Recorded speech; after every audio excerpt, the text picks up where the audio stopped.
It's Viv and G. Welcome to our channel. So we just finished watching Bachelor in Paradise episode 8 and it was really good tonight. However, it was 3 hours long. So way too long. It was good, but I'm hoping this recap is short and sweet for all of you to enjoy and not get sick of us by the end of it. Yeah, seriously. ABC, 3 hours, way too long. Yes. So let's get started. So this week's episode started how last week's episode ended, which was Cassandra coming into the picture and picking Eric to go on a date. So they ended up going on a date, pretty much a normal Bachelor in Paradise date. They ended up opening up to each other, and Eric, I felt like, was pretty honest with Cassandra upfront about him and Angela. Yeah, I think he was definitely downplaying their relationship a little bit. Yes. But I mean, he wants to explore other options, I guess.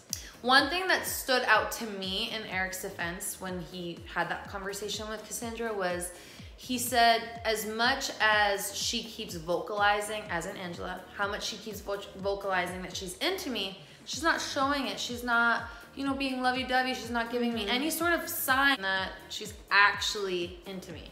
Yeah, he kept saying that they were taking things slow, and on our side, it didn't seem like that, but clearly there's something that the audience is missing that's going on in their relationship. Yep. So when they get back from the date, obviously Angela's pretty upset, and Angela and Cassandra actually have a talk, and it seems like Cassandra didn't see the seriousness of the relationship.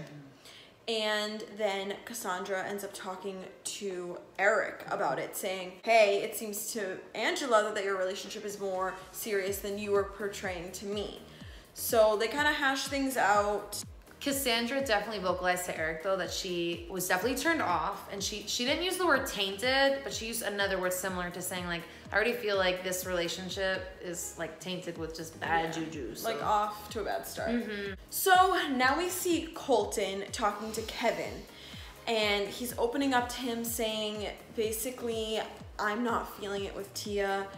He doesn't want to drag her along anymore. He doesn't see a future with her. He feels like he's been forcing this relationship, and I think we were all pretty shocked that he was saying this. Something that I thought was super duper mature of Colton was that, he opened up and saying, I've always pleased the entire world except for myself. And so when he said that, it broke my heart, because it's like, as much as I'm happy for Tia, like, Colton, you gotta make sure you're happy first, dude. Like, you can't just be pleasing everyone else. So I thought that was really awesome that he, like, finally stood up for what he needs. Yeah, and he didn't let it go to the end of paradise. So Tia and him have the conversation.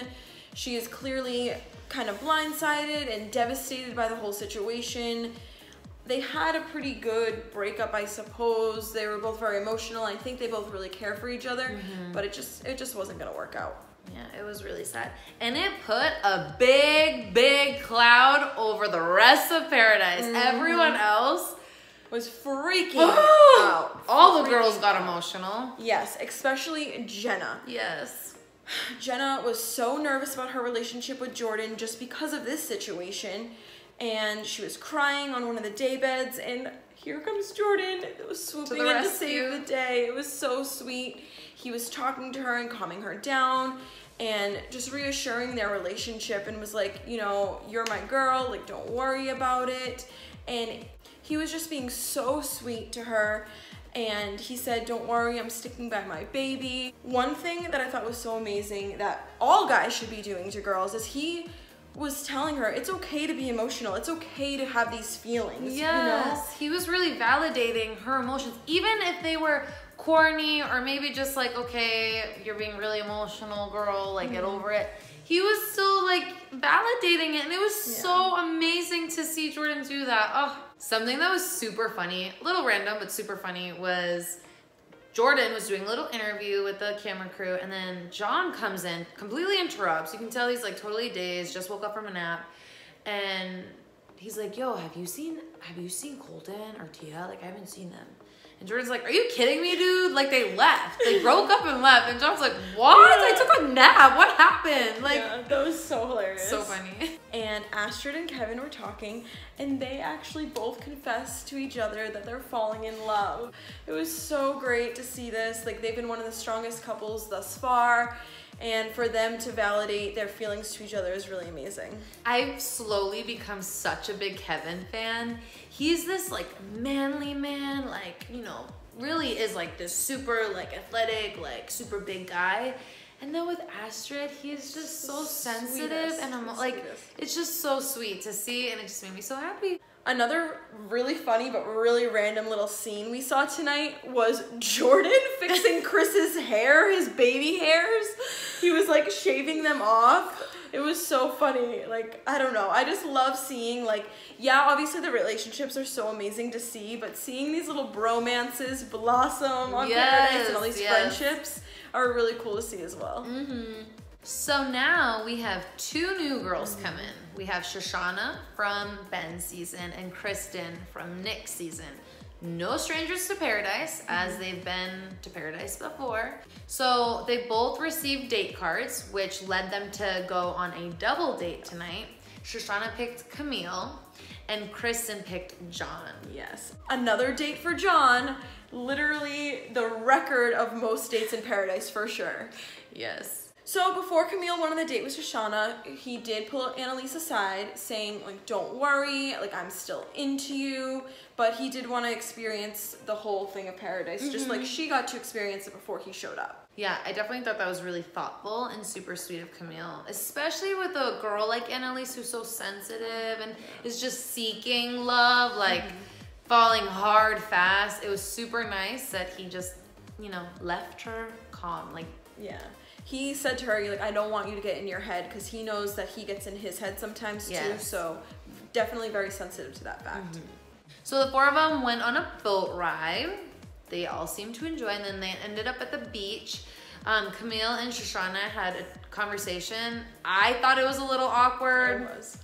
Like, one of the things that she said was to Camille, they were laying on the beach and facing each other, and Shushanna goes, do you like what you see in front of you? Yeah, like, it's so weird. Like, it's a little awkward. I don't know. Yeah, I definitely didn't see any chemistry with either of the couples, truthfully. Yep. So on to my favorite part of the episode tonight. Chris Harrison showed up, gathered everyone into the same area, and pretty much told them, one of you needs a date. And I don't know who I'm gonna give the next date card to, so I have friends of mine who are gonna come and help me choose. So Ashely and Jared come down, and it was awesome to see them. And pretty much he tells the crowd, okay, these guys are an example. They fell in love in Paradise, had a rough start, blah, blah, blah. We're gonna send them off to the beach, and then we're gonna have each couple go individually and see, you know, who can win them over to give them the date card. So as they go down to the beach, Chris Harrison was like, okay guys, like, this is really not the reason why they're here. Let's go find out. So they all go stand by the balcony, and then Jared gets down on one knee, and I'm crying. And he says the sweetest things to Ashely, and oh, I'm gonna cry right now. I just got the chills. Yes, it was so amazing because we've seen this teaser over and over again, and obviously seen it on social media, so it was so amazing to actually see that moment actually happen. Obviously, we have to talk about the awkwardness that it was for Kevin. So for those of you that don't know, Kevin and Ashely were both on Winter Game, and they did end up in a relationship after that. And Ashely kissed Jared while they were still in a relationship, and obviously ended that relationship with Kevin shortly after.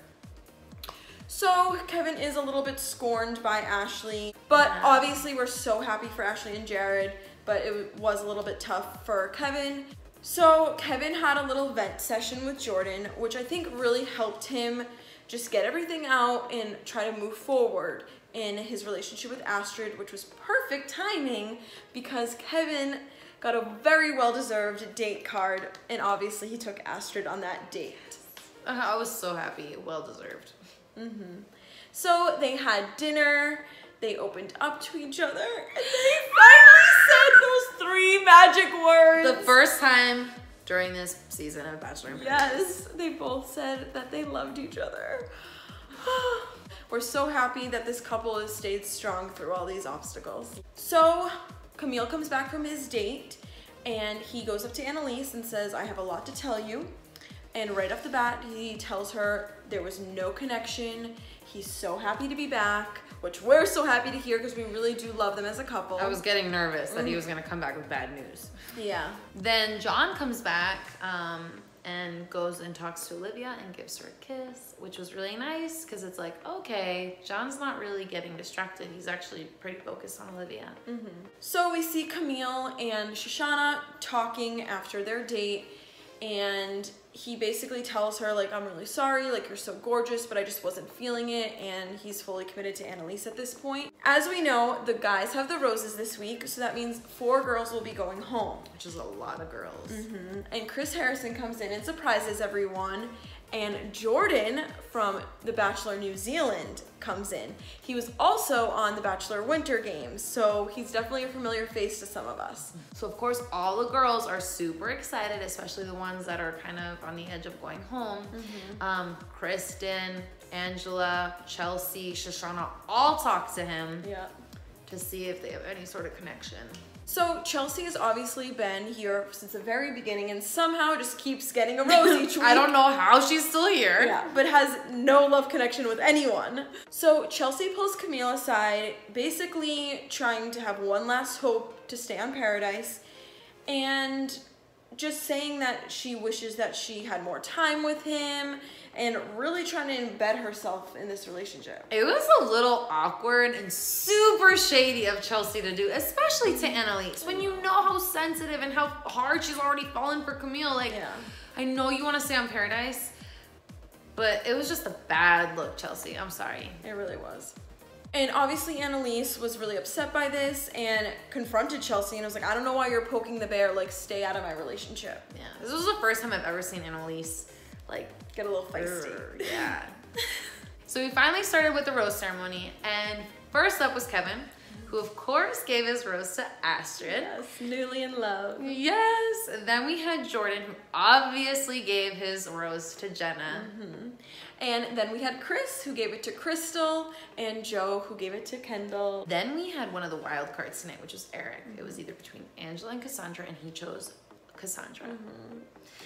I was kind of sad about that. I felt like they had a really good relationship, and they were one of the day one couples, and I don't know. But that's Eric's truth, and if he truly felt that Angela wasn't as interested in him as she kept saying that she was, then he just wasn't feeling it. Yeah. Then we had the new Jordan, the New Zealand Jordan, pick Shoshanna. Then we had John and Olivia, and last but not least, Camille, which we're all on the edge of our seats for. Dun, dun, dun. But thank God he picked Annalise. Yes. I really think they have a strong relationship.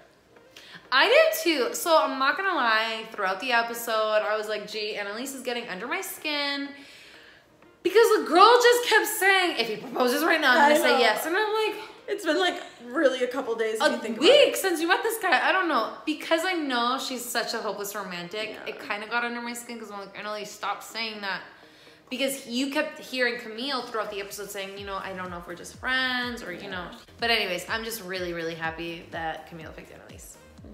And something so sweet that Camille said to Annalise when he gave her the rose was, I believe it was in Polish, he said, the first time we met, I knew we would be together. Oh, so sweet.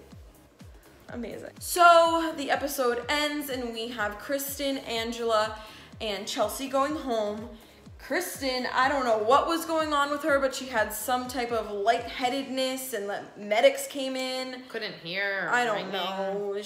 I guess she just needed a couple more minutes before she left Paradise. Who knows? And then we sadly see Chelsea having a panic attack and she's so upset. So hopefully she can find love off of Paradise or something. Thank you guys so much for watching. We hope you enjoyed this recap. We're so excited for the next episode and to see where these relationships lead.